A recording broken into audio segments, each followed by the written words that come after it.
Hello everybody, this is Daryl at Hudson's Custom Machining. We've got here on the bench today an 1899 General Electric, what collectors have coined a pancake fan. They call it a pancake fan because of the large diameter motor, and look how thin it is. The back plate goes on here, but it's a very thin motor, large diameter. And old Kurt House down in Texas was the one that originated the term pancake fan, and it caught on. People now call this style of motor a pancake.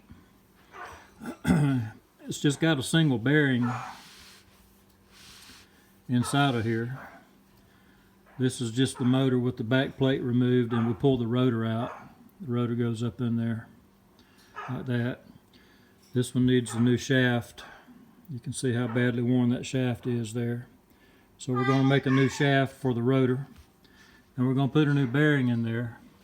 You can see the brass bearing up in here, and it's badly worn as well. So that's what we're working on today. 1899, that'd be 120 years ago. So we're going to get this motor all back together. We'll do a part 2 video of it later after we get it done. All right, y'all stay tuned.